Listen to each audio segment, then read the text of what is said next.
All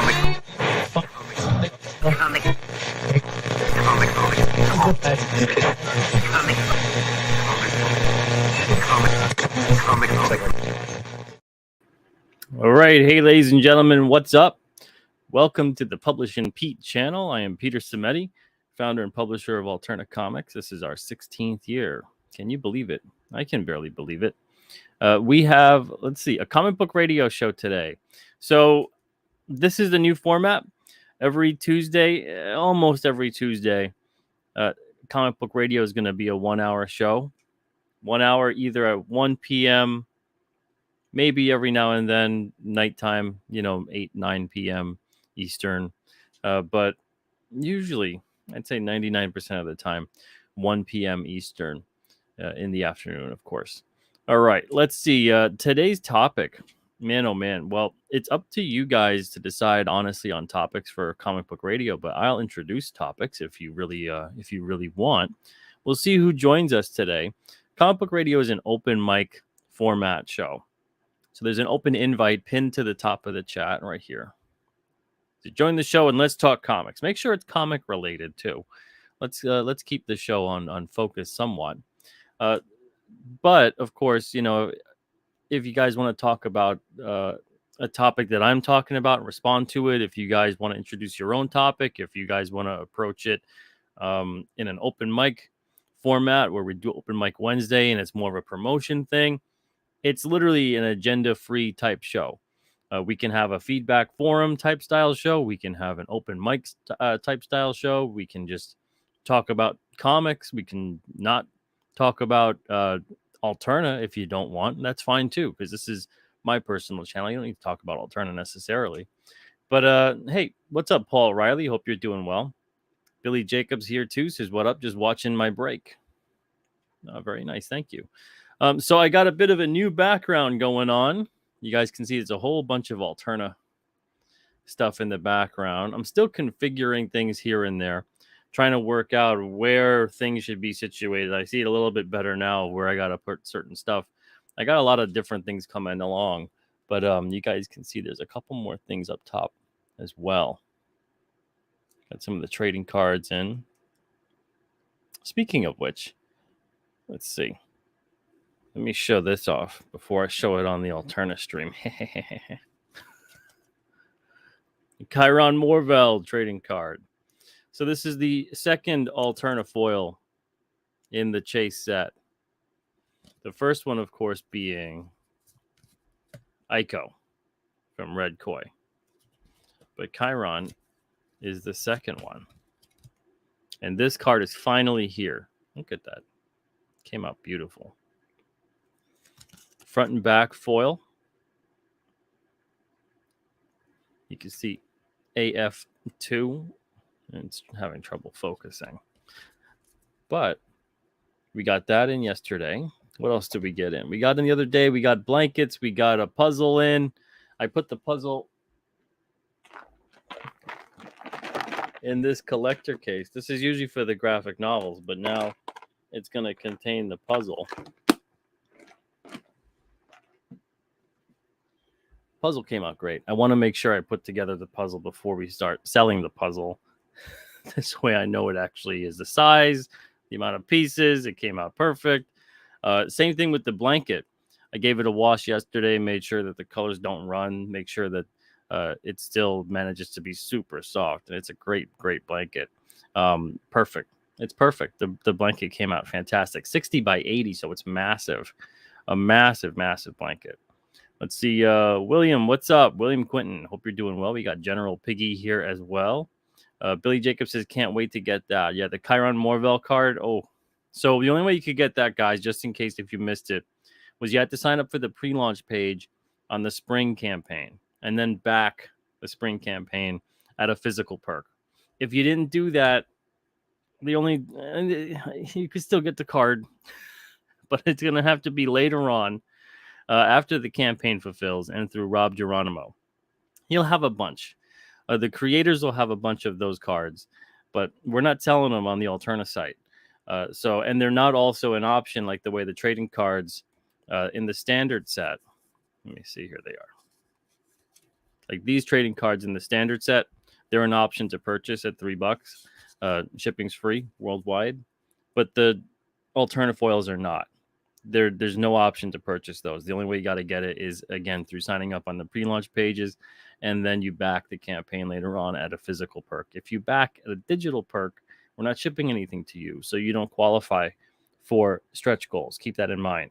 But if you were to get, let's say if you I don't know. Let's say if you you backed your international, and let's say you just backed the $3 trading card perk, you would get the pre-launch page bonus. You would get that alternate foil card. So keep that in mind. Keep that in mind. You can still get it. It's not as tough, but there's ways to work around it. Sheldon says, can you make an alternate hammock? Oh, that'd be nice. I don't think we can, though. General Figgy says, nice, I got it then. Yeah, good. I'm glad you did. Steven Steele, thank you so much for the super sticker. I appreciate that. Hope you're doing well. William C says, hey, Pete and alternate folks. Hey, William, hope you're doing good too. Past Master says, sign up for what? Well, you could sign up for the King Cryptid campaign. And let me pop that in here for a second.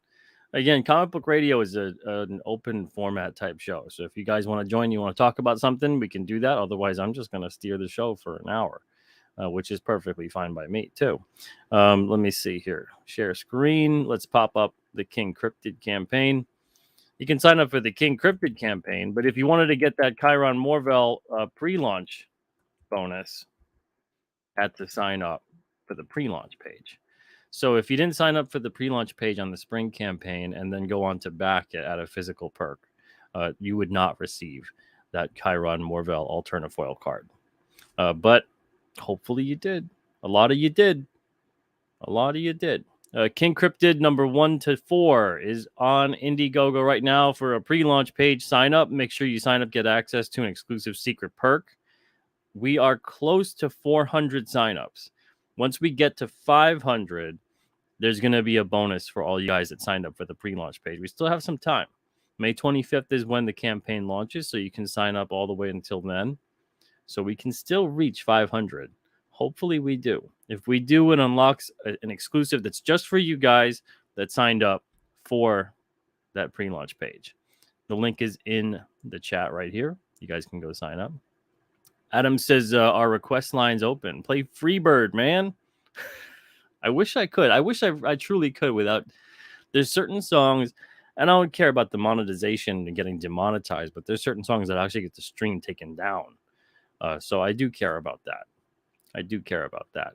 But King Cryptid right now, the pre-launch page is on Indiegogo. A long-forgotten legend resurfaces in the White Mountains of New Hampshire. This is launching May 25th, as I said before.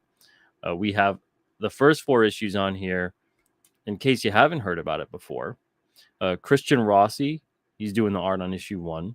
Nick Hunter's doing the art on issue 2, which is an all black and white issue for that issue. Alexander Jovich is doing the art on issue 3.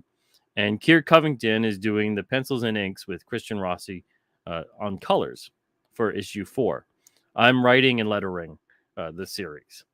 This is the first, technically the first series. I've written short stories over the years, but the first series that I've managed to finally get around to writing in about 12 or 13 years, something like that. I've got a bunch of stories to tell, so that's why it has here, Long Live the King. Anything's possible in the world of King Cryptid. Dozens of stories to tell and just as many characters to introduce. Personally, I plan on making the series the rest of my life. And every day I'm coming up with 2 or 3 story ideas. I'm over 60 story ideas at this point, with 20-something outlined and fleshed out. I'm going to be launching a campaign every year, 4 to 5 issues every year. So this is going to be something that we're making for quite a while. Getting on the ground floor of this. This isn't something that's a one and done where it's like 1 to 4 issues and then that's it. I'm not making any more, or it's a graphic novel and I'm not making any more.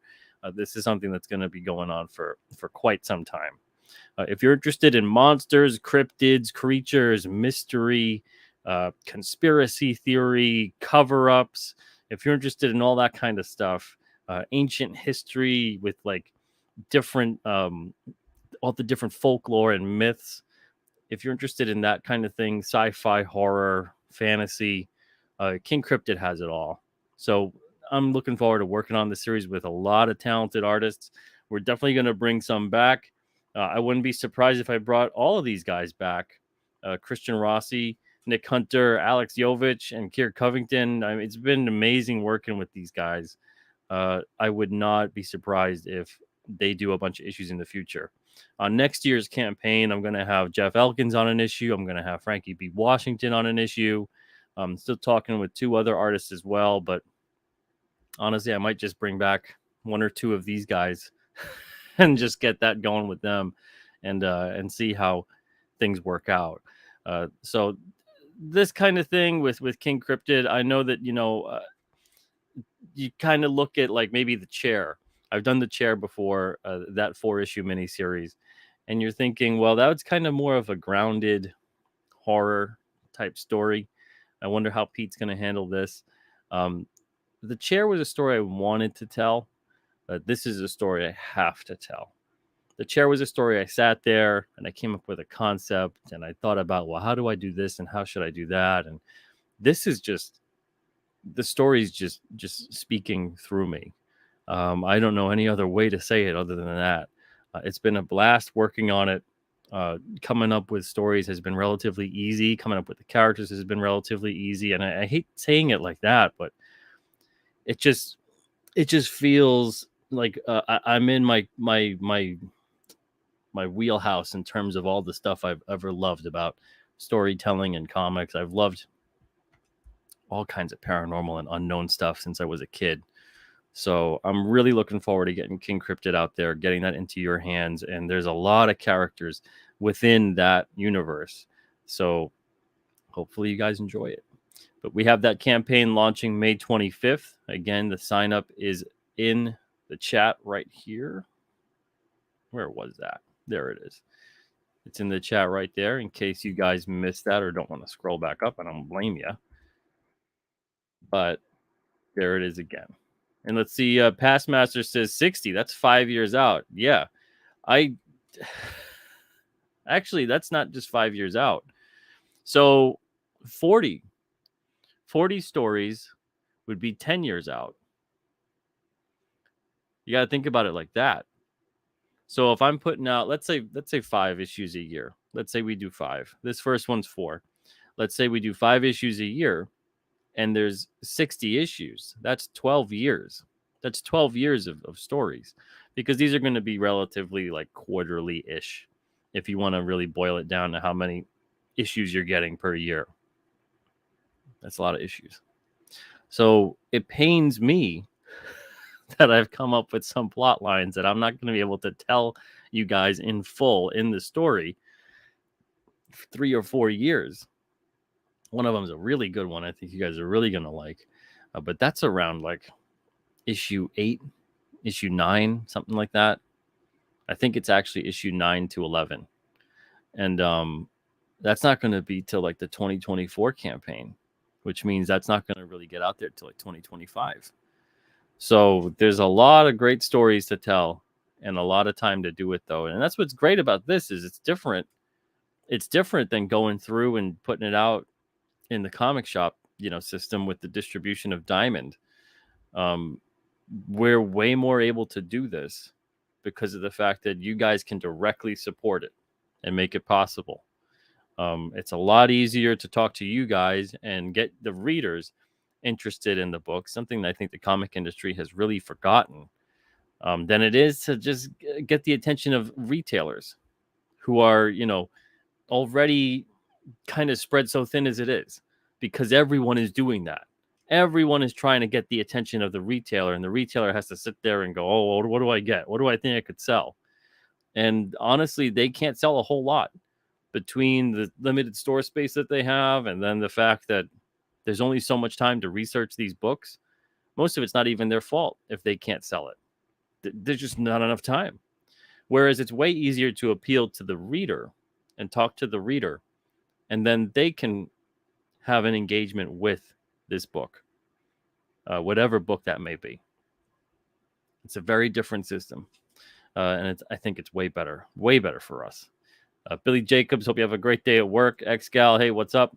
We got Alex Jovich. Hope you're doing good. Alex, I just talked about you. Let me start getting some music in there. Here we go. We got Night Driving. This is my favorite one. Part of StreamYard. Let's see. We have... Oh, Pete Engstrom, what's up? Says, awesome to hear Jeff and Frankie will get involved in the future. Yeah, Frankie's already got it penciled in. He's like, what's my issue? When am I going to do my issue? And I'm like, next year.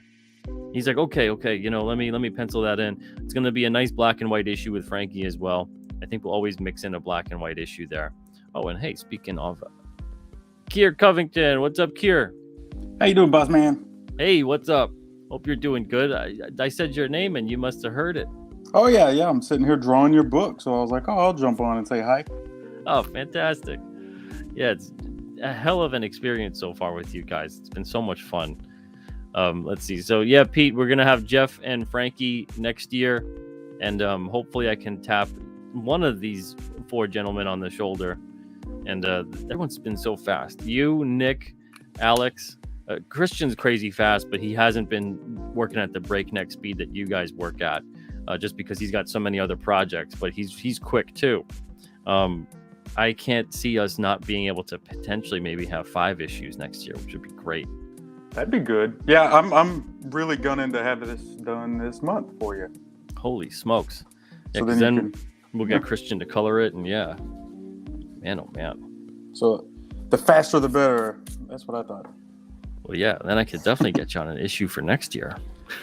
Oh, yeah, and I've been playing around with, what is it, the King Cryptid when he goes feral. So I got some art. Oh, to show yeah, you there, yeah. too.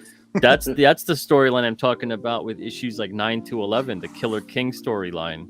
And I definitely want to have you do that. I want to have you tackle that. That's going to be like 2 years or so from now. So you got a lot of time to refine your feral King Cryptid, and I see it keeps coming along, looking cooler and cooler every time. That's awesome. Man, oh man. And Miss Rena, hey, what's up? Hope you're doing well. Pedro as well. Hey, Pedro. So let's see. Pastmaster says, well, you could live to be 90. Yeah, and I hope I'm gonna have enough stories. Honestly, like every single time I make one story, it's like the Hydra. 5 more are springing up in its place, and it takes me down different paths. And then and I keep on researching to get even more kind of not just inspiration, but to really flesh things out well when I come up with these stories. And then as I do my research, I come up with other stories because the research inspires me to. It's never ending, but it's amazing. I couldn't do it this way if we were in the traditional diamond system, and then by issue 5 you're depending on the retailers to still order, and you're like, no one's ordering anymore. Yeah. It's because you're not selling them, you're not putting them out there. Yeah, and it's a very different system, like I said, appealing to the reader as opposed to just hoping the retailer has some shelf space for you. And right. I'm honestly shocked at this point that comic shop retail has not turned into the way bookstore retail is, where it's pay to play in a way. Okay. They rent a spot. You know how like Entenmann's has their little aisle in the grocery store all the time. It's like that at the bookstore too. Like Scholastic has their end cap. Several of the publishers, it's the same thing, and then they give money to the bookstore, and the bookstore doesn't even need to sell a copy, and they pay their rent that way. Okay. So the bookstores barely make any money on the actual books. They make more money on the publishers purchasing, basically renting space in the stores. So I'm kind of surprised at this point that the comic shops don't have this kind of thing going on and being like, you know what? If you, whatever publisher wants to put out like 100 crap titles a month, you're buying that shelf. They don't have Marvel and DC doesn't have the money to pay for that, so they couldn't do it. Well, that's because they're putting it into the bookstores. Yeah. I like Indiegogo because then you really get to find out what the readers want, and they'll back what they want. So then you know which way to kind of go. Yeah. So I agree. I like to buy what I want. 100%, and it's kind of, to me, the closest thing to like the modern spinner rack. That's what it feels like to me. Like going on Indiegogo and seeing what's what. And it's like going to the spinner rack and flipping through, and like something will catch your eye, and then you pick it up, you look through it, and then you maybe if you don't like it, you put it back, you keep looking. I get that same feeling through Indiegogo, or if someone were to go to alternativecomics.com, you get that same feeling. It's a virtual spinner rack. I wish we could almost make it look like a spinner rack in a way, like have something set up and you can but spin the rack. I'm sure someone out there could do that, but I'm not as well versed with the web design stuff as to do something like that.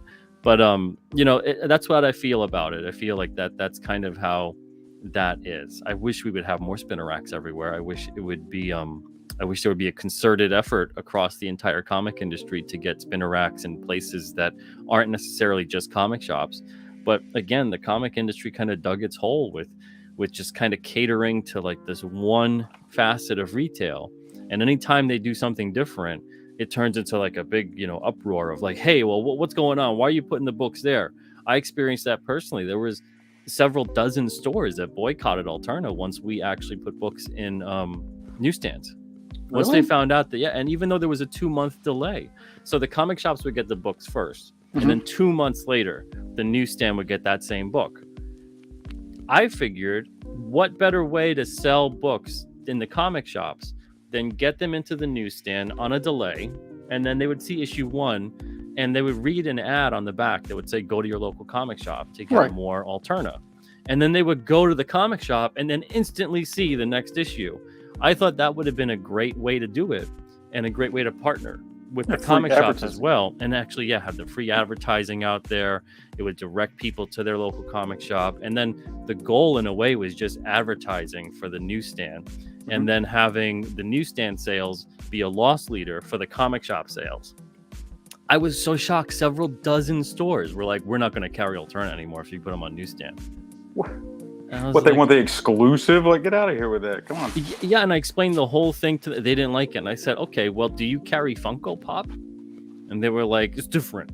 No, it's not different at all. It's the same kind of product. Only, and if anything, we're putting it on a delay. And Funko Pop isn't saying, purchase the next Funko Pop at the comic shop. Right. And where we have ads in the comics that say to do that. A lot of the times we sacrifice the back cover ad space to do that.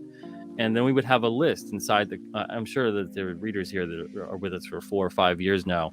They remember the big back page list that had all of the comic shops listed and in all the different states. And so you could find potentially a comic shop in your state looking up and seeing who carried what. And, some retailers love that, but I was surprised that several dozen did not like that at all. Was this recent, or was this a while back? This was like 2017. Okay, because nowadays they probably beg you to do that. Because, who still goes to the comic shops? I don't even know where one is around me anymore. But when I go to mine, I know that I just go straight for the back issue bins. Right. Anytime I look at the new release wall, I'm just like, nothing speaks to me. No. I just go pouring through the back issue bins, and I get like a nice stack of 30, 40 comics almost every time. And that's that. So it's just kind of strange that that the comic shops out there, and again, not all of them, but a lot of them were very upset about that newsstand thing. And I was like, you guys can't do this. You guys got to get the comics in front of people. How do you think you managed to get all these people coming to your comic shop in the first place? Is because most of them discovered comics not in your comic shop, in another store, when they were just milling around as a kid or whatever it was, or like their grandparent or uncle or parent or whoever picked up a comic at the grocery store and then, brought it home or something, or gave it as a gift, because they didn't go to a comic shop just to buy comics. They just saw something on a spinner rack out in the wild. And that became now a lifelong comic shop customer. So we lost like the farm system, you lose that whole thing that grows the customers, which then also grows creators too. And then the comic industry wonders why things are off the rails. It's like, well, you gave up on everything that works. They just don't care anymore. It's pretty apparent. I don't think that they're trying to have big sales anymore. Yeah, that's why I think something like this, I love the crowdfunding methodology of it, and especially and only if the creators also deliver and fulfill their books. That's a very big thing. You can't get readers if you don't have anything for them to read. So that's of course our primary focus on this. But I mean, people listening to this show right now just heard you say, I want to make sure this is done by the end of this month. I mean, that's an issue in the can, like before the campaign even launches. Right. And I'm with that too. Like, people get confused on Indiegogo campaigns. It's really meant for you to fund so you can make the comic. So I don't like, people to be like, oh, you should have it 100% done. A lot of times you can't do that because there's a lot of cost up front. Yeah. So we just happen to be in a position where we can do it this way. But most Indiegogo and Kickstarters and stuff like that, it's meant for you to back it, to make the project happen, because it's expensive, Yeah. Everything in life. Most people can only afford to get a couple pages up front. And and when they do, like, make sure you get them done. Make sure they're not just like these work in progress pages. Make sure it's a completed, this is what it's going to look like page. Right. Yeah, but I don't think anyone is 100% expecting the entire book to be done. I think there's maybe some people out there that have been burned so much by certain people or campaigns over the years. But to me, I'd much rather see at least 5 to 8 pages completely done, and you show them up there, and that's that, than have this system of, well, here's, like, we got all the pages penciled, here's the pencils, and then it looks like, well, is the colorist going to do a good job? Is the inker is the letterer going to come in and screw it all up? And then even if they do all a great job, is the writing going to suck? I want to see, is that page, okay, that's actually a book in the page. That's actually the cover. I'm going to actually get that, as opposed to like, oh, here's all these nice things, but I don't know what it means. Yeah. And those things, those are tangible things you can do for an Indiegogo campaign, small little amount, and show what you're working on. But yeah, to have the whole thing done, then it's just, you might as well put it on your website or eBay if you're going that route. So absolutely, because I look at a lot of people and they're like, oh, it's been like 2 years since I had my book, and I'm like, yeah, that's a long time to wait for probably an Indiegogo campaign, because in all reality, you should be able to crank out a book in a couple of months if you're working hard. So I get those gripes, but I back campaigns and I'm fine waiting, because I'm like, hey, I get it, Yeah, and it's the same thing too. I think sometimes a lot of campaign managers, a lot of project managers they'll take on too much. So if I was to say, okay, guys, I'm making King Cryptid, I'm going to do 100% of it. I'm going to put that date like 2 years out easily. Oh, yeah. And I still might be late. But that's because I'm doing all these other things. Right. So instead of doing that and thinking like, oh, well, if I do everything, I make more money. I don't go that route. I go, you know what? There's no way I could do this in a feasible amount of time. I have so many other things going on. I don't want to make every single issue myself. I also love the fact of seeing the art come in from people like Kier or Christian or Nick or Alex. I love that collaborative effort too. It's been like that with everybody right now, making these stories. Let me just hire artists. Let me just hire people to do it. So it gives them work. It lets them also have a chance to get their stuff read, to get it out there, and they get a chance to work and improve upon their art too. Because that's what we're all doing. We're all making stuff and we keep on trying to improve. I think that's the goal anyway. Yep. But do that instead. And I see a lot of these campaign runners that are like, no, I'll take everything on myself. and I mean, if you're a business that you were a professional comic book artist and you're set up for that, where you were used to making comics on a monthly basis, maybe you can do that. But the average person's got other jobs, and we're just doing this, on the backside. So it's really fun though. This is an exciting time. The internet, a lot of people hate the internet, but this could never have really happened. Yeah, it's a tool. It's a tool, yeah, absolutely. Yeah. The Uniboo says that list was how I found my local comic shop. Yeah, a bunch of people found theirs that way. I never understood the hate for that kind of stuff. That's weird. I mean, like I said, their tune's probably different nowadays. They're probably like, hey, get people in here, please. I don't know, because I'd imagine honestly that they might actually be a little more upset nowadays, because they'd feel like, oh, well, now you're abandoning the shops when we need you the most, like that kind of thing. Sending people to your shop. That's what I got. I got a lot of people saying that when we did it. That's why it was like, oh, okay. I mean, I don't know what to do. I have to run my business. I can't run your business while I run my business. Right. I'm trying to do and make the moves that are for the best. In the end, the newsstand distribution, it didn't turn out to be for the best, only because, and not because of the system of getting books out there, or I knew I was going into it basically looking at the fact that newsstand was going to be advertising for us more than sales. Mm-hmm. But when I started seeing negative reports come in, I was like, if we sent you like 1,500 and you're reporting 1,510 return, that's not possible. So just right there, I was not pleased with the system in place, that they would just kind of fudge the numbers. They would not report things. The return, I was told, was supposed to just be within a 3-month span. I was seeing returns 6, 7, 8 months later being reported, and I'm like, when does the return stop here? Forever? Yeah, forever. So it was just a lot of different things with Newsstand that were just troubling. But I'd love to be able to just throw up a spinner rack and literally just kind of sacrifice the books to basically just put comics out in the world again. And I would gladly sacrifice like 1,000 or 2,000 comics across the line of just stuff we have sitting around, and just put it in a spinner rack across 1,000 or 2,000 stores, and there's comic books. And if every publisher did that, and we all just looked at it and said, we all have stuff sitting around in our inventory, put it out there. Let's just get comics in front of people again.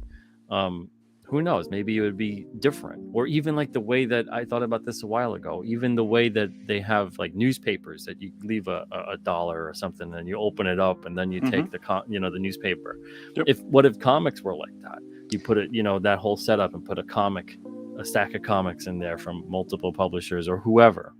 There's many ways to do it, but the industry doesn't really want to do that anymore. Yeah, I don't know what they want. I mean, the big guys, people know who they are, so I guess they don't have to reach out to try to find their new audience. But for the smaller stuff, it's like, how do you reach people nowadays besides the internet? Yeah, YouTube? I think it's basically been the internet, and then the bigger companies, I think, depend upon merchandising and films and TV and whatever it is to kind of get their characters out there. I think the comics are so secondary. I think we can see the comics are very secondary when they constantly spoil events in the issue to hopefully sell the issue.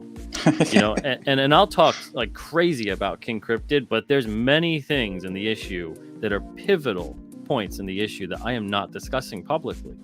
Right. But like they'll discuss these things and hoping that it sells the issue, and it's not a first appearance reveal of a costume or a new character or a this or a that or whatever, a death or a marriage or whatever it may be, and they'll spoil all these pivotal moments instead of the readers just finding them as they read the issue, and you can see that they don't really necessarily care about the end experience and the reading experience part of it. I think you were right with what you said earlier, is that they're worried about selling to the comic shops. They don't care about the customers. They just want to sell the variant covers, and you need to buy like hundreds of these. That's all they care about. Yeah, so they need to tell the shops as to why they need this issue, because this issue is a pivotal, important issue. And instead of just telling the shop that, they kind of put that out in the overall massive press release, and then it turns into this big like, all right, well, I guess I know what happens there. I don't really need to buy it anymore. Now I know Captain America is a Nazi, so I don't gotta buy the comic. All right. Jeez, these people. Because that's the funny part, though, is with the internet. You'll have the readers spoil everything anyway, and all kinds of different websites will take a picture, or they'll talk about it, or whatever it is. So you don't need to actively engage in constantly spoiling your own stories. It's very strange to me. Gerald Lang, what's up? Says, hey Pete, looking forward to the King of Cryptids launch. Working on a King Cryptid piece of fan art. Listening while working as usual. Thank you, Gerald. Yeah, I saw what you're posting there on Instagram. Looking good. Can't wait to see it. Yeah. Adam Warlock says, I bought my first comic at 7-Eleven. How many other readers did too? I bought my first comic. It wasn't at a 7-Eleven. It was definitely a convenience store. I don't even know the name of it. It was just like a local convenience store. It just had a spinner rack. And that was the first comic I bought with my own money. The first comic I received was a Spectacular Spider-Man issue. My mom got that. And that was at, I think it was some store called like Odd Job or something like that. It was just an odds and ends store, and they had a spinner rack, and it was by where she worked, and she saw that I liked the Spider-Man and His Amazing Friends cartoon, and she picked up a comic book one day and brought it home, and it went from like, wow, TV show to like, oh man, like, what's going on? And that was it for me. But it was stuff like, she didn't go to a local comic shop or something at the time. She passed by a store that she went to on the way home from work. And Julius Freeman, what's up? Hope you're doing good. Let's see. Jaded once said I bought my first comic in a grocery store. Josh, what's up? Josh says I started collecting comics around the time 7-Eleven was the only place in town that had comics. And it said started with Heroes Reborn, Fantastic Four. Man, so you got into it a little later even, and comics were still in 7-Eleven and things like that. I mean, it's an important part of it, and I think the entire industry just kind of shrugs about it, thinks that, oh well, we're losing ground anyway, the video games, it's always like an excuse about something. So we might as well just not put them in all these places. And I'm like, well, once you start saying that your product is less than, and you might as well just stop already. Yep, it's done. If your mindset is we're just going to lose all the readers to video games, well, then just quit. Just stop. Like, I'm with you. Put them everywhere. You never know who's going to see them. You never know. I mean, what is it? Allegiant Arts, they've got theirs in Walmart. But the problem with that is, like, I went and looked at it. They put them in such bad places. I mean, you have to go find them. They're not readily available. So that's the problem. When you get into these big box retailers, you have to basically do what I was talking about before. You got to pay to play. You got to rent a space. You got to take out that dump bin or a display box or whatever it is, or purchase a space in the aisle at the register or whatever. When we were in Toys R Us, we purchased a spot at the registers on like their 200 most popular stores. Okay. And we had a bunch of readers that are still with us now because they saw those books there. But if comics as an industry actually together made an effort to do that, you wouldn't have to have like, well, if you want to get into this store, you're going to have to set up a special area and this and that. You already have an area set up. Right. It would already be worthwhile for these stores to stock product.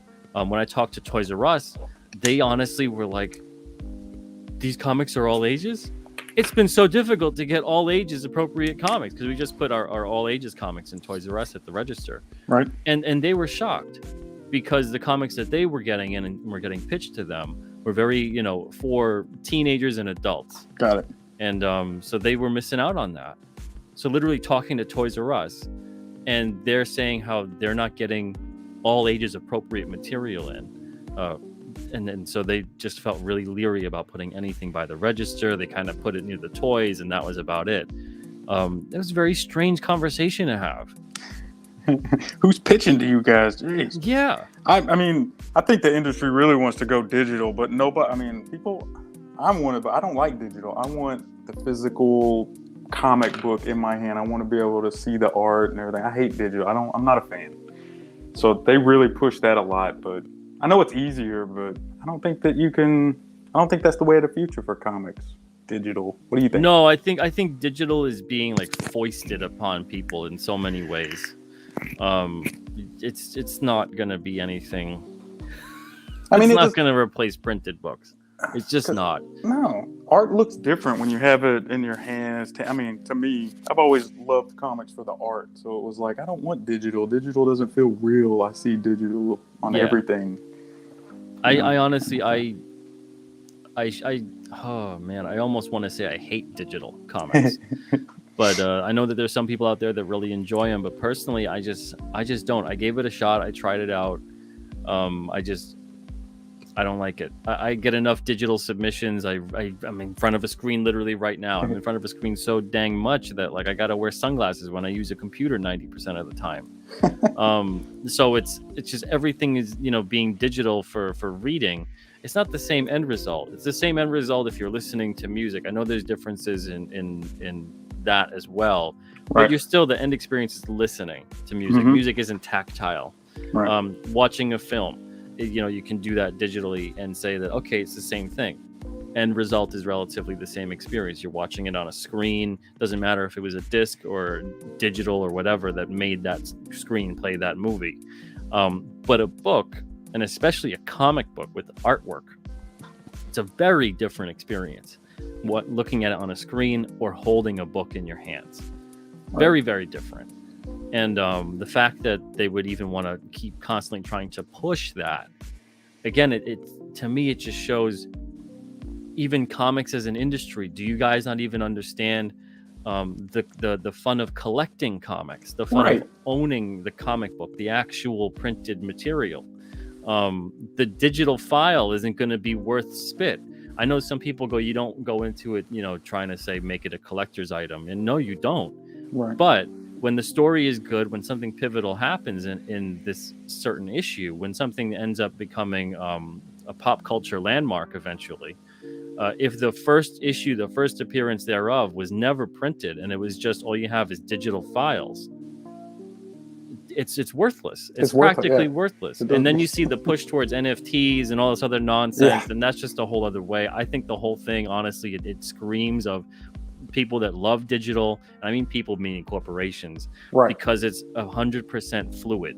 So they can change it, tweak it, erase it, cancel it whenever they want, and it never exists again. Oh yeah. As opposed to a printed book, you can try to change history or whatever it is all you want, but I have this printed book that says otherwise, and that's powerful. It is. Well, that's exactly why they want everybody to go to digital for everything. They want all your movies digital. They want everything digital, so then they can go back and get rid of it, change it, do whatever they want. Physical copies of anything prove it still exists. Yeah, no, 100%. Let's see.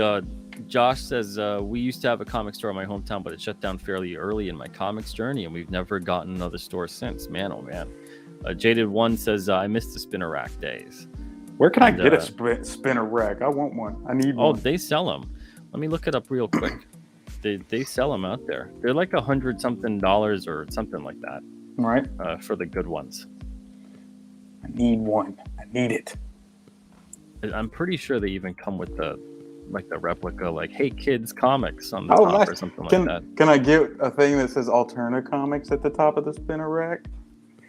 You probably could. I kind of have something like that on my own little makeshift spinner rack that's off camera here, and it's a coaster though that fits in the top. Oh, nice. Hey, well, that makes sense though. Let me see. Let's see if there is. I know there is a spinner rack that can be purchased. Because I looked on eBay and stuff, and all I saw were like the older ones, and they were all like $1,000 from that have been around for a long time, the original spinner racks. Oh yeah, and I was like, whoa, I'm not paying $1,000. Yeah, those, forget about it. Goodness. Let's see. Because you don't really see spinner racks anymore. I barely see them when I would go into comic shops when I lived in like Phoenix. They would only have maybe like 1 or 2 spinner racks, and then everything else was the wall. No, yeah, exactly. I know that there's a site that sells them. I'm looking for it, but it's not popping up. I think I saw an Indiegogo campaign where a company was fundraising to make spinner racks, but I think they closed it down already. I see that here. It says the classic comic book spinner rack, and it was on Kickstarter. Oh, Kickstarter! And it raised $95,000. Hey, that makes. I'm sure they made some.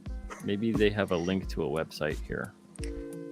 So I was like, eventually, I'm gonna have comic books. I gotta put in a spinner rack. Yeah, once we eventually get a bigger place, I definitely want a spinner rack for my new area. New office, home office. Yeah, we're gonna have to get a different place in a couple of years with the way things are working out. Yeah. Warehouse. It's turning into like, okay, if we're gonna afford this and then afford like a big storage space and then this and that, it's like might as well just get an overall bigger spot. Yeah, but moving in warehouse territory. So, yeah, exactly. A lot going on with all your merchandise and everything. Absolutely. Live in the forest somewhere. That'd be nice too. Let's see. I don't know. Everybody in the chat, can you guys think of the company that makes those spinner racks? I'm thinking of it, and I've seen it before, and I know that they're around, but I can't seem for the life of me to find the site. Oh yeah, I had trouble. I was like, man, there's nothing, and the ones I found on eBay and stuff were old school and expensive. Because I wonder if they stopped, only because it was relatively easy for me to find like a year or two ago. It's the digital people, man. They put them out of business because they don't want you to have physical comics. See? Goodness. It's conspiracy. The digital people. The digital people. I'm telling you. Those meta people, they want you to live all in the fake world. Oh, I don't understand any of that. Nothing makes me feel like 1,000 years old more than people talking about like buy a Meta hamburger at the Meta McDonald's. I'm like, what the hell? I still don't get NFTs. I'm like, I get it, but I don't get it. I'm like, don't you want this image you can screenshot for free, but instead pay $7,000? I mean, I just don't understand. So, I mean, I guess you'll own it now, but it's like, but that other person just screenshot it. Right. But you own it. All right. So I can put it on merchandise? Is that what I'm paying for? Right. Do I own the rights to it? That's the thing. It's a very dicey situation. It's being very strange when it comes to copyright and trademark with a lot of the NFT stuff, where people are like, they took a clip of a sports telecast, let's say, or a trading card, and they're like, well, here's the NFT, and it's, I'm selling it for like 10 grand or something. And then it turns into, but you don't like own exactly. Like, I don't understand. So, like, say I have a physical piece of King Cryptid art and I take a picture of it and sell NFT. Do I not still own the physical piece of King Cryptid art? Like, I don't understand. Yeah, I'm dumb though. I'm old. Yeah, and it's extremely confusing. And I mean, we're not that old, but hell, it makes us feel that old. I mean, I'm sure it's just a way for people to move money around. You know how that goes. I can't find them. I can't find them anymore. I can't find the spinner racks. I've been searching this whole time, and I can't find them. Before I did find it relatively easy, and it was something between like 150 to like 175. Yeah, that's what I thought. That's what I saw the Kickstarter one. I was like, all right, that's reasonable. I'd pay that. Yeah, but I wonder if they either. So I wonder if maybe even COVID took them out. Maybe they couldn't get them made in China. Yeah, it's definitely a supply chain issue screaming all over it. Now, speaking of those supply chain issues, we're not having supply chain issues with our books. They're at the printer right now. They're finishing them up, and they're going to be shipping them out either tomorrow or Thursday, which is wonderful. Wonderful news. And right now they're in the process of taking a picture of all the books for me. They like to take a picture of like pull one issue out of each one and then send me a bunch of pictures. That's like my favorite part. Other than getting artwork from you guys for King Cryptid, that's like my favorite part of the comic process is seeing that the books were printed okay. And when I get that email, that's like a whole, dozens and dozens of images.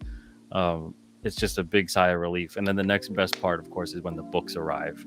And that should be maybe like a week or two at the most, depending on the transportation. Right. And then you get to move all those boxes around. Yeah. Well, I get my workout in. Oh, okay. I do a buildup of a workout for about a week.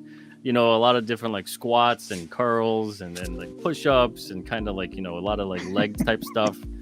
And that you got to get in shape for this stuff. You get a 3,000-4,000 pound shipment coming in and you're doing it yourself. you got to make sure you get all the proper equipment on and go for it. Otherwise, you're gonna hurt yourself. Josh, the amazing animator, says, "Holy crap, me too. They aren't easy to find, and so far the only spinner racks I have found are about 3." Yeah, that's all I'm seeing too. And I swear, like a year or so ago, I looked it up, and there were new ones made, and instead of costing the antique price, of these vintage ones. Yep. They were relatively reasonable. It's still expensive, but it's definitely more reasonable. I don't see it anymore. Yeah, and then shipping on something that big, I'm like, good lord. Oh yeah, I think the shipping was like $80. Yeah, that's a big box. Yeah.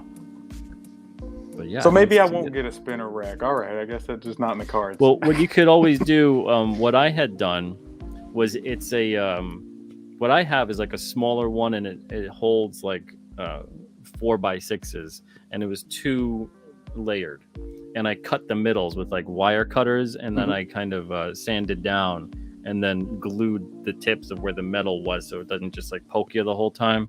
Right. And then now it'll fit like an issue, and so that's what I had done. It's now it's used not for comics anymore. I used to use it all the time for shows. Now it's used for supplies. I got like stay flats. Okay. And it just fits perfectly. When you shift from like reader to publisher, all these things get turned into, let's see how I could use it for the business. But that's what I had done. I know like Displays to Go has things like that. They make like nice metal wire displays too, that you can stack like books and magazines in. It's not a spinner rack, but it's like the next best thing. I got a bunch of those for conventions and things like that. I think I saw something. It was like a magazine rack, spinner rack on Amazon. I think there was a few companies. They weren't exactly comic book spinner racks, but there were some other options. But it wasn't that big of a deal. Maybe I'll go find a comic shop and just steal one out of their building. Well, just run out the front door with it. If any are ever going out of business by you, I live in such a weird part of North Carolina. There's just not any comic book shops around me. None around. That's crazy. It just wasn't a big enough area, I guess. Wow. So Phoenix, I lived in Phoenix for a long time, and there was quite a few comic shops there, but a few of them have shut down also. So, goodness. And they basically all turned into Funko Pops and action figures, and Well, that's depressing. It is. It's just because the new stuff, they can't really sell it. It's a lot of, and then on like graphic novels, I mean, Amazon killed them, dude. You could pay like half the price on Amazon.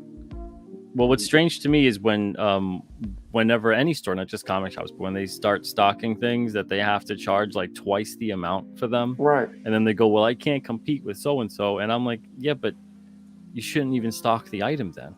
Yeah, exactly. It's just going to sit there. Because, I mean, I loved the one comic shop I went to, and I would always tell them, I'm like, man, dude, buying one graphic novel from you, I can get 2 or 3 on Amazon. I'm like, I still buy from them every once in a while to be, because I loved them, but I was like, man, this is rough. Yeah, it is rough.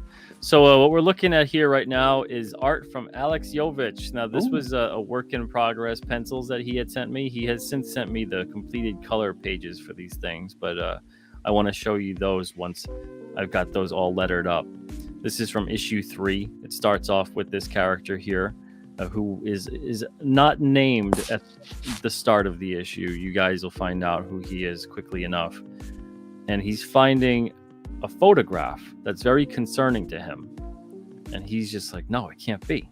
It doesn't make any sense. So he's looking through and he's filing away different things, and he goes towards this different folder and finds something else that's a very similar photograph. So what it is that this gentleman here, he works at the Mount Washington Observatory in New Hampshire. And what it is that he's finding a photograph that reminds him of the night him and his friends as kids back in September 1984, they went out trying to find King Cryptid. So the whole issue deals with that as a flashback. It presents the future or now, and then it goes back in time in his memory and is told not through just his viewpoint, but in a third person kind of sense of just a retelling of the night, as if you have an omniscient observer there talking about the night. So that's the issue that Alex is working on. And it's an all ages appropriate issue. I think all of King Cryptid is relatively all ages appropriate, but that one specifically is all ages appropriate. Here, of course, is Kier's work. I don't like it. Why don't you like it? And if you don't like it, then redraw it. Yeah, I can always redo stuff. What don't you like about it? Oh, no, I just always say that about that. That's what, like I said, someone told me a long time ago. They're like, you got to do it and just put it away. Otherwise, you'll keep tinkering with something forever. Yeah. Well, especially because Christian's going to be coloring it, So anything that you might not end up being 100% okay with. And then there's lettering that goes over it too. Mm-hmm. So the last thing you want to do is like, okay, I didn't like this one thing, and like your painstaking, and then all of a sudden I letter right over that. Perfect. So I think it looks great. This is a setup here of issue 4. This is the first page. We see Orion the bear. He's going to be a black bear. Kier decided that it was better for Christian to just color him, and we'll do it that way. It's so hard to draw a black bear for me. I don't know why. I'm sure he's going to do a fantastic job with coloring it, but So you get Orion here, the black bear. He's basically semi lost in the woods. He's kind of following his hunger instinct. He's seeking out food. Who Orion is, you'll learn a little bit later in the issue. But at the bottom here, we have Brug, the shadow of Brug looming large over poor Orion. And then on the next page, we got the hands of Brug. You can see from his perspective, he's reaching out. He's going to grab the bear. And then I'm going to be lettering the bottom panel here with just a scream of the bear. And you see the birds as they fly away. And then we get into the story here where King Cryptid pretty much gets like this psychic alert because he's very attuned to nature. He's very attuned to cryptids and all that kind of stuff. And he senses some kind of disturbance and it awakens him from his slumber in his waterfall lair. And you see him, he's hanging upside down. He's sleeping at the moment, but then he's just like, what is that? And he just springs to life and he heads off in the direction of Hockomock Swamp in the Bridgewater Triangle region, which actually Pete Engstrom is in Bridgewater. I don't know if you knew that. Yeah, Pete Engstrom right here in the chat. So this is going to take place in his hometown. Now, Bridgewater is about 150 miles away from where King Cryptid's lair is. King Cryptid can fly relatively fast. You know, he can reach speeds like 150 miles an hour. So within an hour or so is when he would be over there. What I can't stand in comics is when something like this occurs and the character is far away from a scene. Mm-hmm. And then like literally the next page, it shows them from flying from one place to the other. And it's like instantaneous. And all of a sudden they're like right there with everything. And there's no passage of time that's occurred, almost as if they've teleported. When meanwhile, it really would have took some time. You know, this happens a lot with like Batman comics. It happens a lot even with Superman comics, where it shows he's somewhere else and he has to get to somewhere else that's really far away. And, you know, there's some kind of event that's occurring. And you're supposed to think that like the whole hour or whatever had progressed. And the villain was just like taking their time and just waiting around for, you know. So instead, like the time has passed and something has happened to Orion. We don't know what yet. And now there's people looking for him because Orion is the pet bear of Dr. Erin Carroll and her team. And they're cryptozoologists. They live off the grid. They're kind of almost like a shadow group of people, but not in a bad way. They've kind of had to go and do a lot of their stuff that's not entirely I don't know, it's not really approved of by the mainstream because they have hard proof that cryptids exist, and the mainstream of course is not okay with that. Nope. So this is the thing that occurs here. King Cryptid's flying off, and then we have King Cryptid. He's on his way, and eventually he makes his way down and sees that group. And I love this page here, Kiri. You did such a great job. Well, thank you. I wanted speed lines, but I couldn't figure out how to get them in there right. They look bad, so I took them out for him flying. Honestly, that's fine because it leaves me room to guilt-free put, you know, captions right. and whatnot and all of that over them. It's got to have speed lines, but I tried so many different ways and I just couldn't do it. I was trying on digital, and I'm like, man, I just can't make these look right. So I got to work on speed lines, I guess. Yeah, well, yeah. Tyler Wetland is really good at speed lines. If you want to talk to him about his process, he'll speed line the hell out of a whole page. Yeah. But no, if you're going to put words there, then it's fine. Good. Yeah. That's the thing. And you have to remember that too, is that, you know, make the page how you see the scene playing out. And then I'm going to come in and I'm going to kind of go in there and say, okay, you know, what can I do to add to this scene without detracting from the art? I'm not going to go in there with like a set solid script and say, no, you have to draw it this way because I have to fit in my 17 panels, of captions and bubbles. You know, it's going to be like, no, you make the page, the art speaks first, and then the writing is supposed to me anyway, accentuate the art, not the other way around. Gotcha. Yeah, put word balloons over his face. Just cover his face just up. right over his face, put balloons right on both fists. Like he's punching his thoughts. Yeah, exactly. Pete Engstrom says, oh boy, I got goosebumps. All right, yeah, it's gonna be a good issue, a very good issue. Josh, the amazing animator, says you sent me down this comic spinner rack and custom display rabbit hole feed. I'm sorry. I told you. Agent Snickers says get some Etsy metalworkers to get to making spin. I think I saw one page that was selling spinner racks, but I'm not entirely sure if they were vintage or not. AL says all looks good. Thank you, AL. I agree. Thank you. This is fun. This is why I'm so just absolutely over the moon whenever these guys send me something. Genuine Comics, what's up? Hope you're doing well. So this is enough of issue 4 for you guys to see. Let's get to issue 1. So now this is not issue 1, page 1. This is like maybe page 8. So page 8 here, we have the Behemoth striking down upon King Cryptid. The previous page, what happens is Behemoth is up in the trees and he's frightened. He doesn't know what the hell's going on. He just escaped his captors. King Cryptid is out looking for him. King Cryptid is out trying to help him. But Behemoth does not know about that. He thinks that King Cryptid's running along. This is an imposing character. He's got a weapon. You know, he's like, this is a bad guy. So Behemoth sees him from up in the trees and strikes down upon him. And then just all King Cryptid could do is to block that attack with his spear, which gets cut right in half. And then the next page. Do I have the next page here? Where is it? I love his artwork. It's so cool. And the colors, it all looks so seriously. Let me see here. There's the next page. So the next page, they're squaring off. So you see that chunk of spear in the front. And this is Christian Rossi's amazing artwork. Love it. And he does everything on this issue. Behemoth is kind of just standing there, sizing up the situation. And you see he's got these big, I told him, I was like, make the arms long with big giant hands. You know, the arms are going to be almost down to the ground when he's kind of standing there. This is a 9-foot tall character, and King Cryptid is 7'2". So he's a big guy. He's got a 20-foot wingspan, just very intimidating.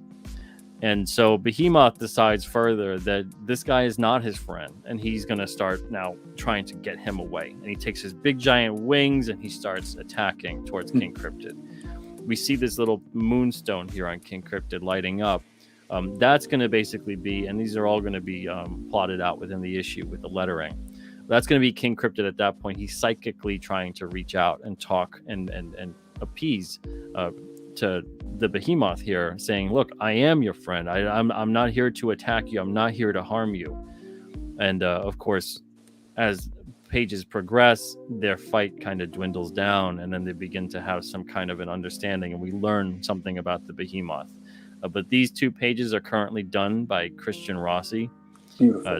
Just for issue 1. Terrific job. I love it. And those were his pencils, his work in progress pencils, to finishing the page. He's a busy guy too. He's always doing something. Oh yeah. Yeah, he's got a lot of work. Yeah. Well, and there's that beautiful image that he made it was just a promo image, but I was like, this isn't just a promo image. This is a cover. So this is going to be the cover to issue 1. But it did brilliant work on that. Something else that we have here. What can I show you guys that I haven't shown just everything?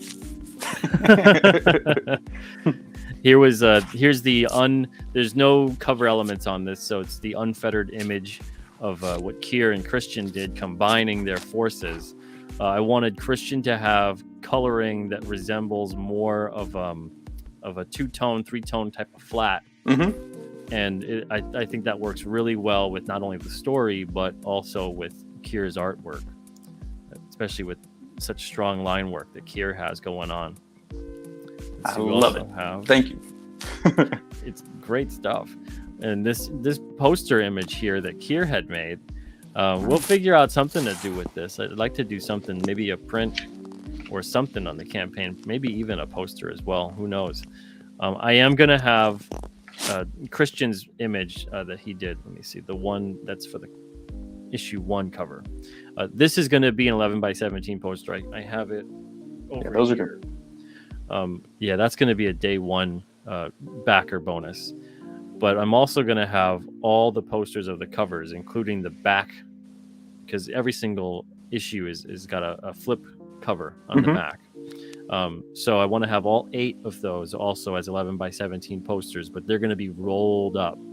Gotcha. So they're not going to be folded. They're going to be rolled up. You can purchase those on the campaign, and that's going to be available as well.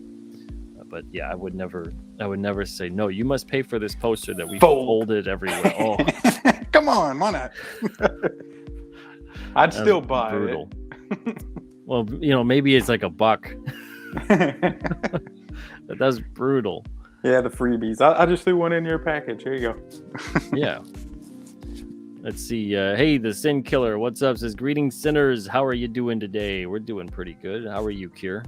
I'm good. Let's see. Pete Engstrom says, that's how we handle word balloons in Bridgewater. Yeah, right in the fists. Right in the fists. Gerald Lang says, Behemoth based on the Mothman stories. I've said it before, but Behemoth, so this isn't too much of a spoiler, I suppose.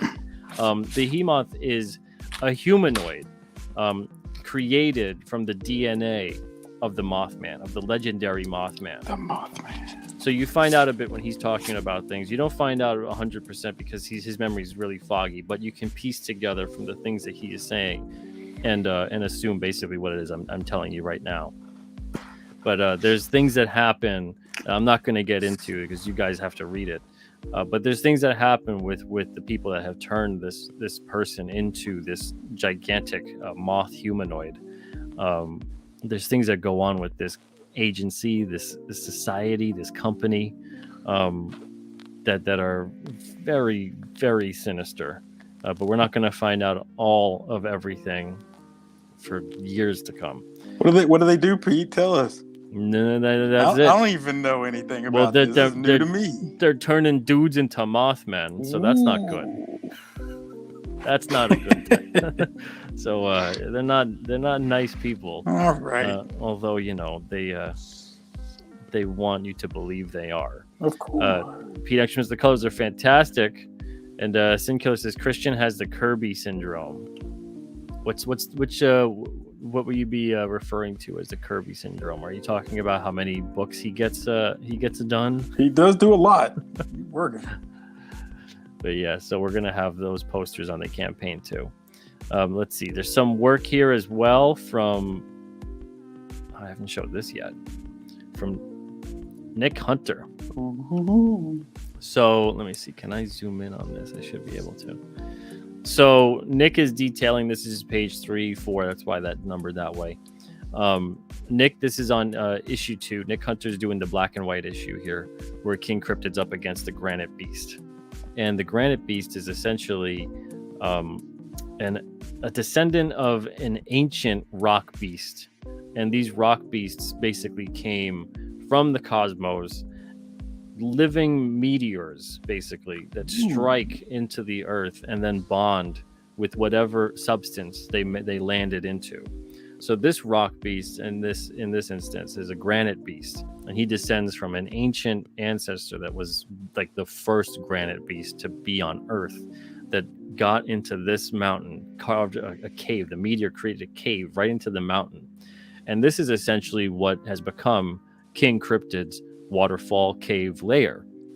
So it contains this tremendous amount of energy, all these things that have occurred in it, and this was centuries ago when this thing had happened.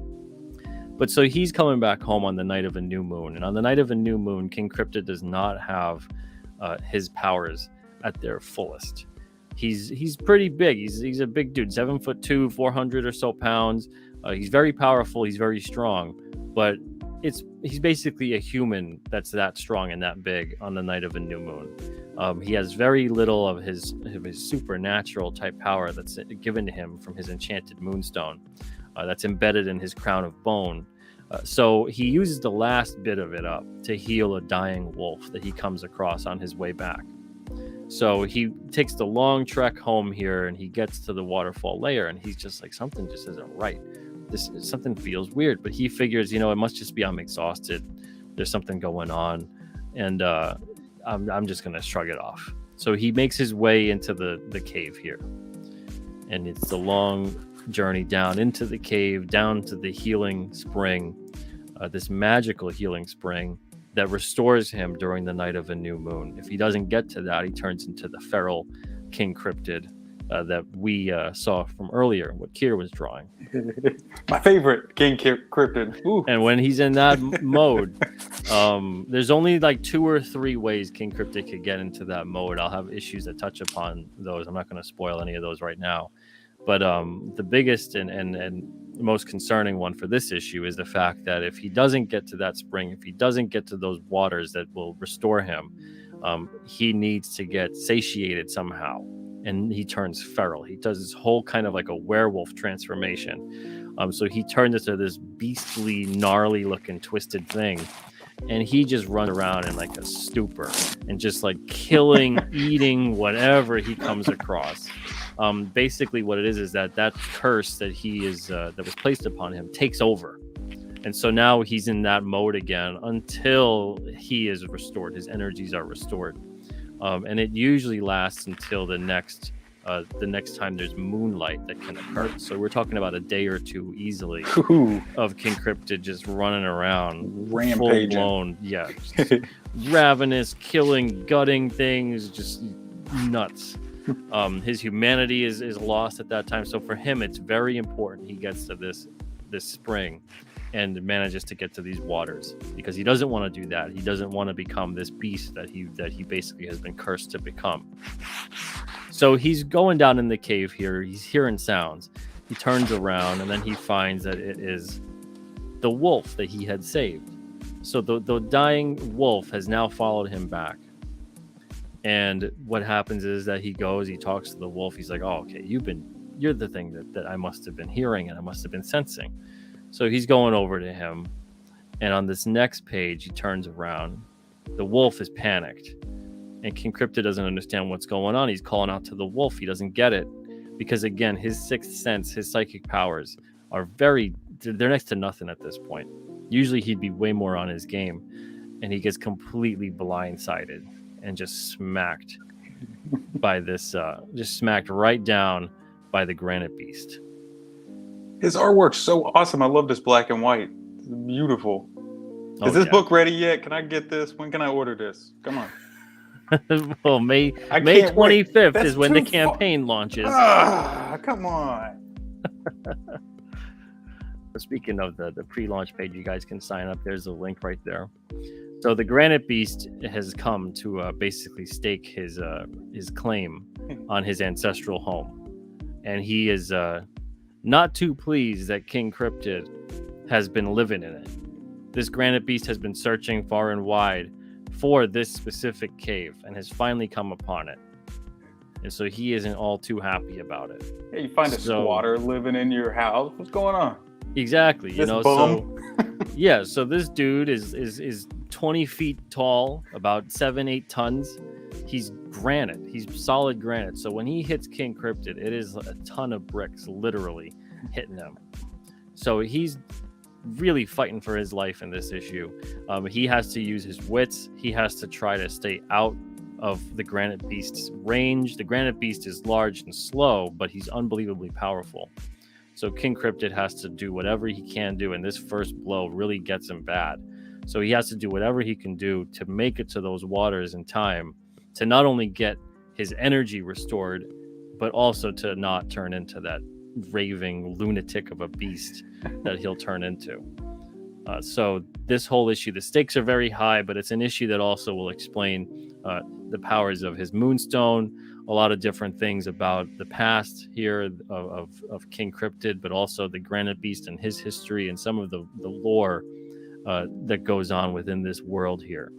There's a lot of different characters that are going to be introduced throughout this series, so we'll have all kinds of issues that deal with, 1 or 2 characters at a time. I know some people, they want to build a series and then issue 1, here's my 17 characters. Yes, right off the that's me. Here you go. But you gotta do it issue by issue. You gotta figure it out, flesh out the story, flesh out the character. Otherwise people are going to read that and go, that was cool, but I don't think I know anything about what I just read. Just a bunch of fight scenes. I don't understand what happened. That's my comic book. So Jaded One says, beautiful art, would love to see it in color. Why no color? Because King Cryptid is like a warm gray. Granite Beast he's granite colored, so he's also this like grayish color.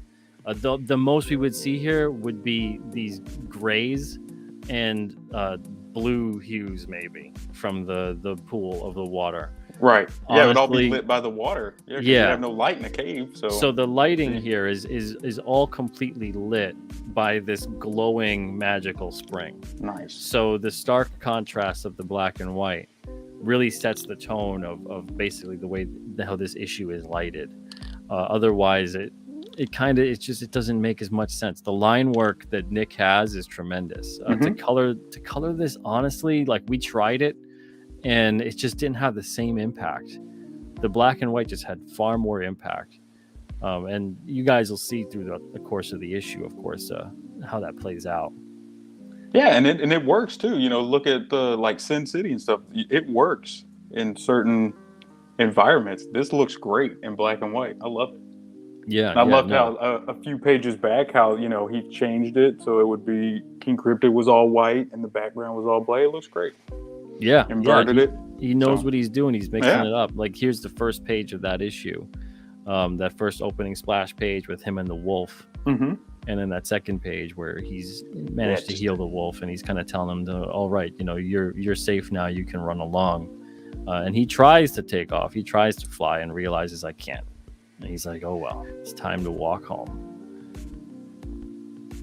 But there's an image here that he had done for fun, and I was like, "You can't do that to me. You can't just make this for fun. Now I have to do something with it." So this is going to be the second cover, the back cover, when you flip the issue over, and that's this image. Right. Yeah, that's beautiful. Yeah, that granite beast trying to crush King Cryptid and him doing everything he can to not get destroyed. Pete Engstrom says, "I like the fact some issues will be color and some black and white." Yeah, I like that too. I love black and white as long as it's being used properly. And I think Nick is a master of it. It's looking great. And that's Brugge, of course, in his first appearance, which was it came out on Wednesday, number 15. So I don't know if you guys have that issue at home, but there's he was. Brugge. And then there's Kier's work with Brugge, looming over King Cryptid. Very nice. But yeah, Kier's issue is not going to be black and white, of course. That's going to be with Christian doing the work. So earlier I showed the Alex black and whites. So here's his color work on those pages. I love it. I can't wait for this one. Yeah, this will be fun. I'll show my daughter. Yeah, this is going to be a real fun issue. And there's stuff that he's gotten so much more done since. But I think he's on like, I want to say page 8 or page 9, something like that. Nice. But so just wonderful with the way that he's having the expressions on the kids, and it's very animated and it's lively, but it's not an issue that's like a kiddie issue. There's some serious stuff that goes down. If anything, this character here, let me get back to the kid. You can tell kind of their personalities. The kid right there in the first panel, he's a wise ass. Hey, he my just favorite got already. That face. Yeah, exactly. Probably the instant favorite for a lot of people. That character is always fun to read, and especially in that dynamic. All these friends kind of have different personalities. So that kid's name is Jeff, Jeff, and then you got Linda here, and she's kind of like the know-it-all. She's really technical and scientific about all this stuff and takes it very, very seriously, almost too seriously. Eric is the one, he's the main character here. He's riding his bike. He's kind of like, he's not the leader of the group, but he's kind of like the leader of the group in a way. There's always someone like that within a group of friends. He's a little bit more like lighter. He's into all like the spooky, weird stuff, but he views it as an adventure. And then you get Ernie, who's Eric's best friend, and he's kind of tagging along because he kind of believes in this stuff, but he just thinks it's all like cool ghost stories, like there's no real way it's real, but I want to kind of go along because it's just fun. And but Jeff doesn't believe in any of it. Jeff thinks, and he's a little younger, and he thinks these kids are all nuts. Jeff is Eric's brother. He's 10 and Eric is 13. It looks like he's wearing an Alterna ball cap. Yeah, Alex had made Eric wearing a Tiny Tim Alterna style ball cap. I like it. Which was great. But yeah, so Jeff, the younger brother, he thinks he's older than he really is, but he's got, he's a wise ass. He's there he's got to tag along because he's got to be with his older brother everywhere he goes. That's how it, it is a lot of the time when you have a sibling that's kind of closer in age, but still younger. But he's mostly just there so he can laugh at everybody when they're all just completely wrong about everything. So he's looking forward to just kind of making fun of them the whole night. So he's just giving them crap the whole entire time, making fun of everything, telling them they all read way too many comics. They've seen Ghostbusters too many times. They're all just ridiculous. The ball buster. I like it. Yeah. So he's a fun character. I mean, kids used to be this way. I'm sure when they went outside. But yeah. Kids nowadays, are scared to go. Yeah. Now on like stories, movies, comics, whatever it is, it's like the kids are just so like unbelievably useless. They're just like there to be completely clueless.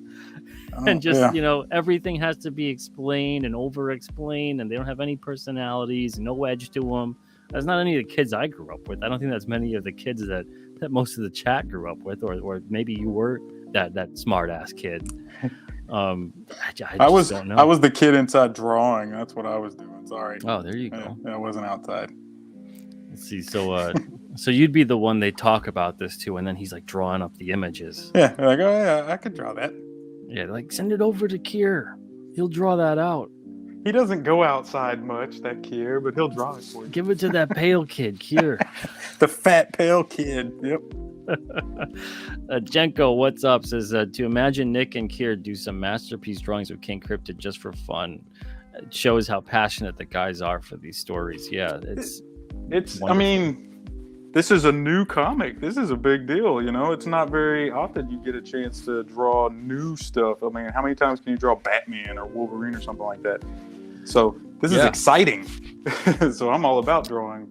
Yeah, this is a whole new world too. This is an entirely new thing in terms of just, it's not even like, okay, you're working on a graphic novel and I'm not really going to make any more. Like the chair was like that. I knew into it. I wrote the ending first. Okay. I knew into it. I was never going to continue this as a prequel, a sequel, whatever. This was the story. It was a vignette. It was a moment in time with these characters. But King Cryptid is a story where like every issue builds upon what came before it. But at the same time, and this is what I really like too, we got these one and done aspects to these issues. They're self-contained, even though there's a string that kind of ties them all together.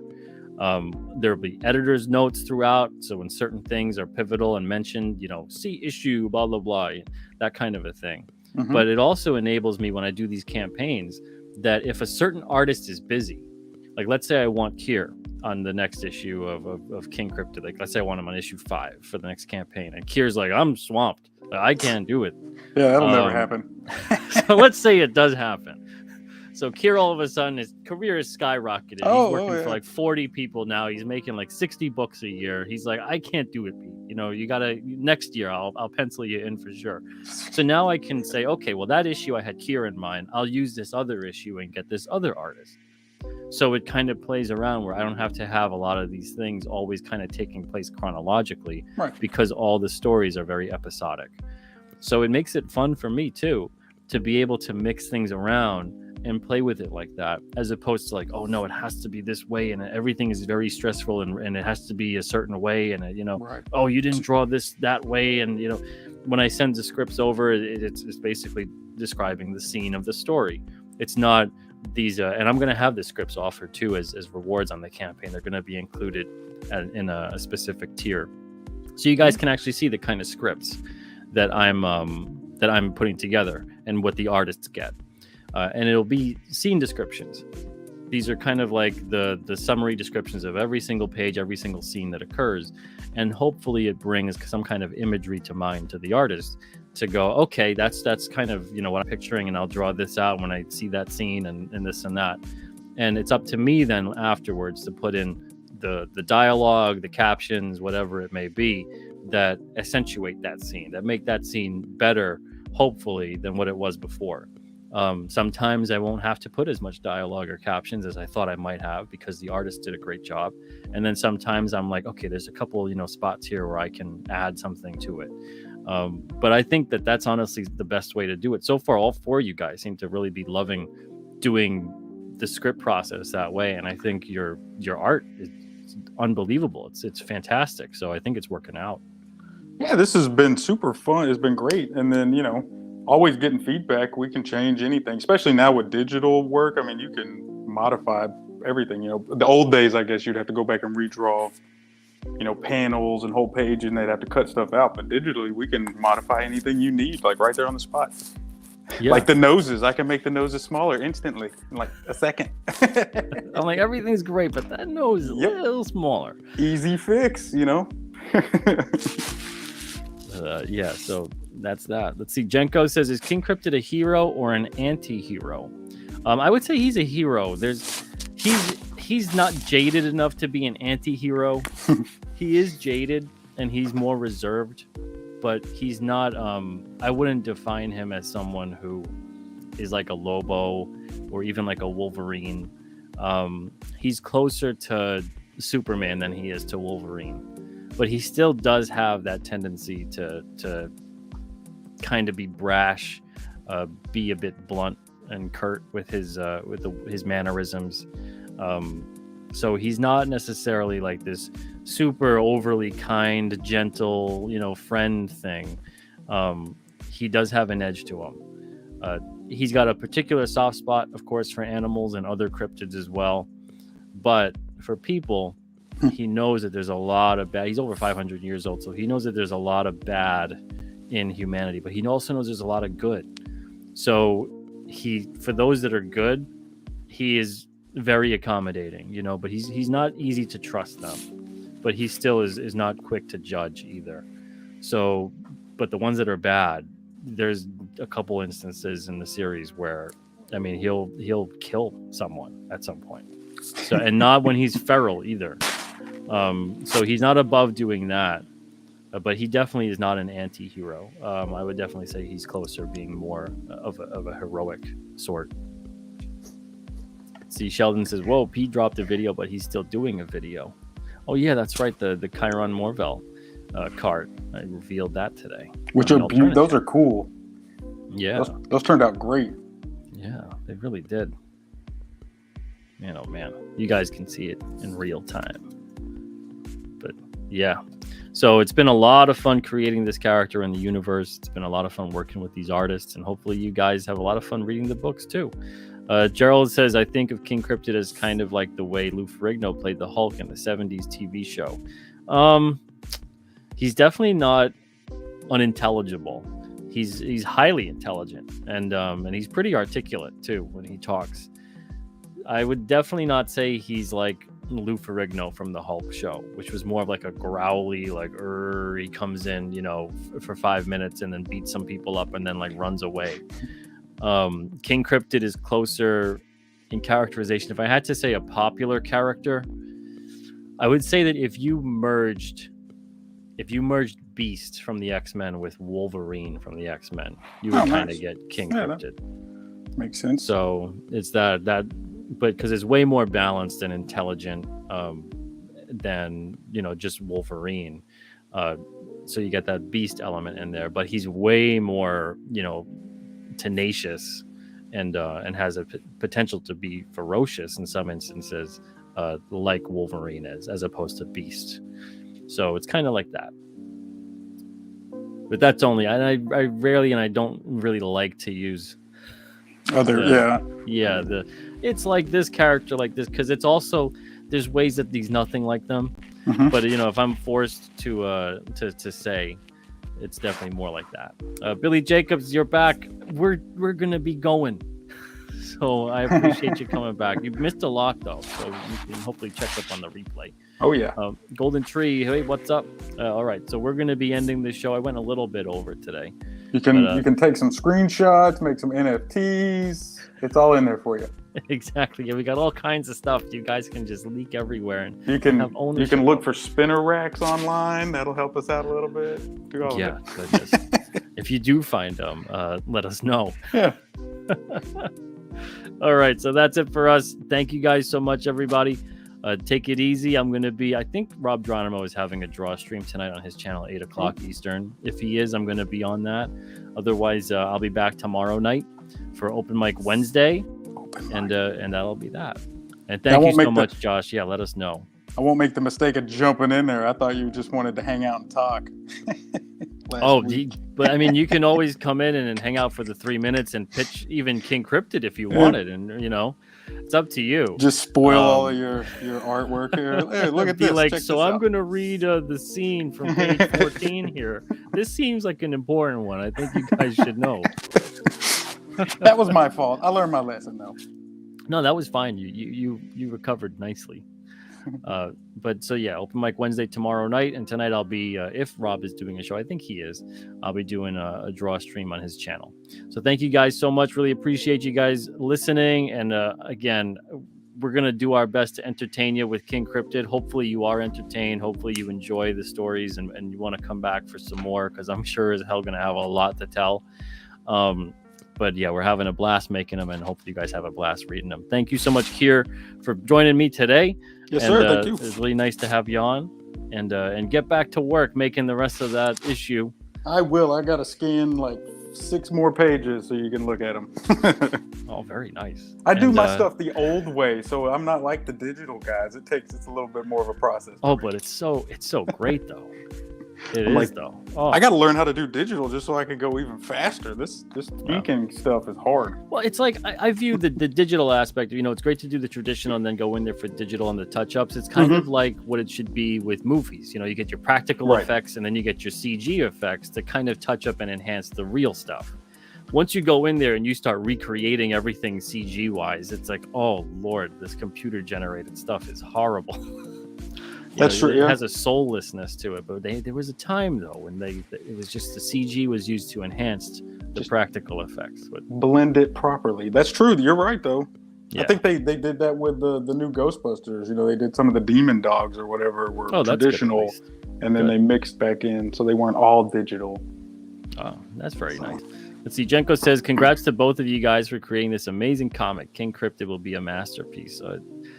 Man, I thank you so much, Jenko. I hope we can live up to those words. Man, oh man, I just hope you guys read the comic and you're like, that was fun. I want to read the next one. That's it. I don't need to be someone's all-time favorite comic. I just need you guys to hopefully enjoy it. And if you don't enjoy it, that's okay too. It's all right. We're not going to ever hate you for not liking something here at Alterna. Pete Engstrom says, have a great day, everyone. Everybody, yes. Jaded One Art as well. And Jenko, absolutely. Thank you guys so much. And P. Engstrom says, awesome show today. Kept me entertained while changing diapers and feeding babies. Goodness gracious. Well, I'm glad we could do that. Thank you so much, Sin Killer, for joining us as well. Everybody, have a great day. And hopefully I see you guys tonight. Kier, have a great one too, buddy. Yes, sir. Thank you. Bye, chat. Bye. Take it easy, everyone.